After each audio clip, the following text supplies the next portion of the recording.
राम राम। और भाषणबाजी वाली कोई बात नहीं थी, मैं तो आपके बीच से ही हूँ। मैं यहाँ था नहीं और धरना चलते हुए काफी दिन हो गए। मैं कल ही आया था तो धरने की तो बात पता लगती है। जहाँ तक किसान भाई की बात हो तो आप सबको पता है, मैं तो पिछले 13 महीने भी आप लोगों के साथ कंधे से कंधा मिला करके जहाँ का भी, चाहे कोई टोल की बात हुई, चाहे मुजफ्फरनगर रैली की बात हुई, चाहे अपना चारों के चारों दिल्ली को घेरने की बात हुई, मैंने पूरा प्रयास करके 13 महीने लगातार आप लोगों के साथ काम किया। और इस धरने में भी मैं आप सबको पूर्ण रूप से आश्वासन देता हूं, मेरा पूरा सहयोग गांव के साथ रहेगा। क्योंकि ये जो सरकार है, इस सरकार ने तो ठेका ले लिया किसान और गरीब आदमी को मारने का। आपको ये पता होगा कि जब सर छोटू राम जी ने ये मंडी एक्ट को लेकर के आए थे, उस टाइम 120 की विधानसभा होती थी। उस विधानसभा के अंदर 119 लोगों ने, जो उस टाइम के विधायक थे, उन्होंने समर्थन करने का काम किया था कि मंडी एक्ट लागू होना चाहिए। और उस वक्त का हिंदू महासभा का एक एमएलए था जो बाद में जनसंघ बना और जनसंघ बन के जो आज बीजेपी का रूप ले रखा है। एक विधायक था, उसने सर छोटू राम जी जो एक कानून लेके आए थे उसका विरोध करने का काम किया था। भारतीय जनता पार्टी की नींव किसान और मजदूर गरीब आदमी के विरोध में रखी गई है। और जो इनका सबसे बड़ा हेड था भारतीय जनता पार्टी का, जनसंघ का, उनकी 4 पॉइंट थे जिसके ऊपर भारतीय जनता पार्टी पूरे देश में काम करती है। पहला पॉइंट था, लोगों को धर्म का नशा चटाया जाए, धर्म की अफीम चटाई जाए और धर्म के नाम पर लोगों को बांटा जाए। आप लोगों के सामने है, भारतीय जनता पार्टी के लोगों ने धर्म के नाम पर बांट करके सत्ता हासिल की। और दूसरा उनका सिद्धांत है, क्षेत्रवाद के नाम पर बांटा जाए।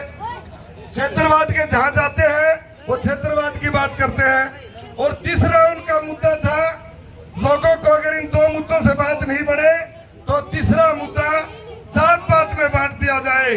आप सब लोगों के सामने है, प्रत्यक्ष को प्रमाण की जरूरत नहीं।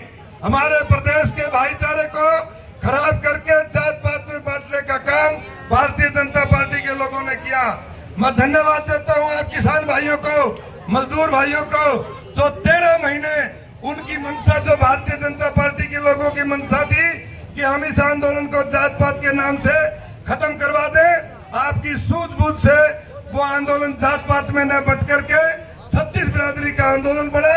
और 36 बिरादरी का जब आंदोलन बढ़ा, आप लोगों की जीत हुई और इस देश के प्रधानमंत्री को झुकना पड़ा, आपकी बात को मानना पड़ा। 3 पॉइंट तो ये, चौथा इनका एक रह गया भाई। सारे बुजुर्ग और मेरे नौजवान भाई सुन लो, चौथी इनकी बात एक बाकी है और वह बात भी लागू करेंगे। वो चौथी बात है कि पूरे देश की जो आर्थिक नीतियां हैं, पूरे देश की जो आर्थिक नीतियां हैं, वो 5 या 10 बड़े लोगों के हाथों में दे दी जाए, अंबानी और अडानी जैसे लोगों के हाथों में दे दी जाए और आम आदमी को भुखमरी पैदा कर दी जाए। लोग भुखमरी को ही नौकरी माने और भुखमरी को ही विकास माने।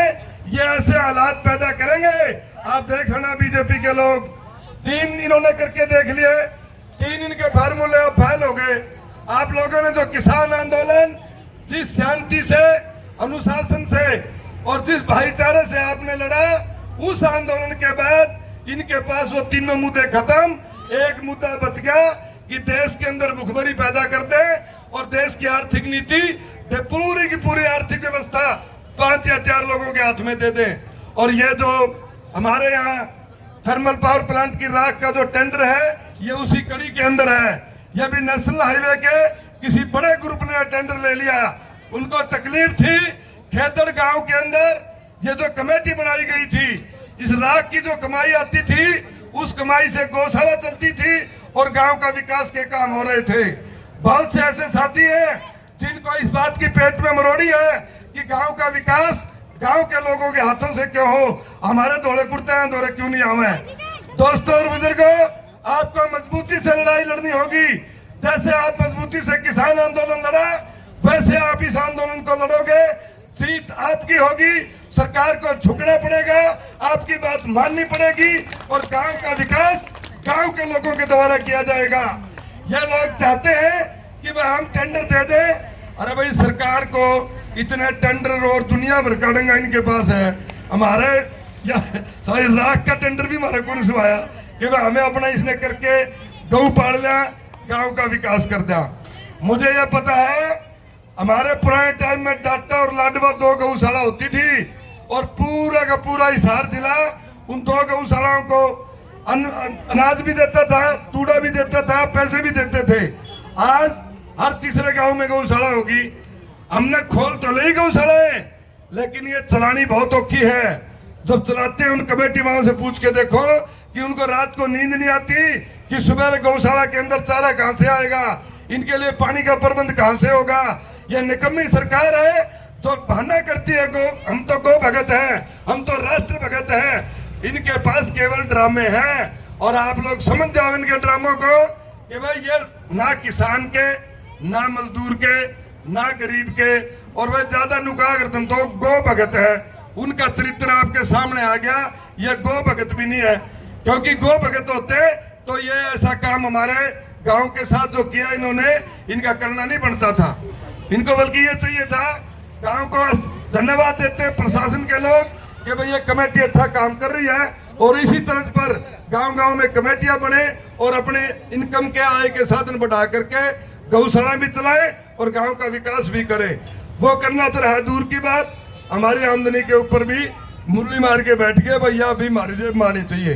तो दोस्तों और बुजुर्गों, मैं पूर्ण रूप से इस आंदोलन में आपके साथ हूं और मैं कमेटी के भाइयों का धन्यवाद करता हूं। जो अभी एक साथी कह रहा था भी हम किसी से मीटिंग नहीं करेंगे, नहीं, बातचीत और संवाद का रास्ता हमको रखना चाहिए। सरकार किसी की भी हो चाहे, जब भी आंदोलन होगा समाधान तो बातचीत से ही होता है। तो जब भी मीटिंग के लिए कोई सरकार का नुमाइंदा या प्रशासन का नुमाइंदा अपनी कमेटी को बुलाए तो कमेटी को जाकर के अपनी मांग रखनी चाहिए। अगर वो हमारी मांग मानते हैं तो आप उनका हाँ करके आओ, और वो हमारी मांग नहीं मानते तो बोला फिर वो एक काम पर धरना फिर तैयार से, तो उसको मजबूती से अपने धरने पर रहो। आपका बहुत बहुत सबका धन्यवाद। और ये जो आंदोलन हुआ इसमें यूं कहते लोग क्या मिला, इसमें सबसे बड़ी चीज वो मिली जो आप सारे भाई आज यहाँ बैठे हो। आप अपनी बात कहना सीख गए, जो सर छोटू राम जी ने बहुत पहले कही थी, सैकड़ों साल हो गए और वो आप और हम अपने ऊपर लागू नहीं कर सके थे। इस किसान आंदोलन ने आपको सिखा दिया अपनी बात कहना और अपना अच्छा और बुरे का आपको पहचान होगी। ये बड़ी बात है कि हमें आंदोलन करना आ गया, नहीं तो यो टेंडर हो जाता और अब गांव में बैठे रहते बोला वह गलत कर दिया, कोई कहता ठीक कर दिया। आज सरकार को सोचना पड़ रहा है कि वह खेतड़ के अंदर कितने दिन से आंदोलन चल रहा है और आखिर में जीत सत्य की होगी, भाईचारे की होगी, एकता की होगी।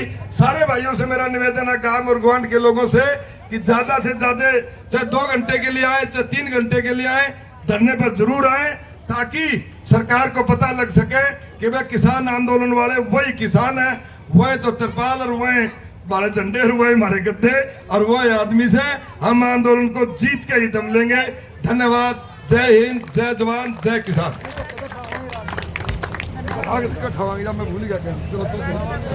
धन्यवाद अंकल जी। अभी मैं आमंत्रित करना चाहूंगी कलीराम जी को कि वो आए और अपने विचार रखें।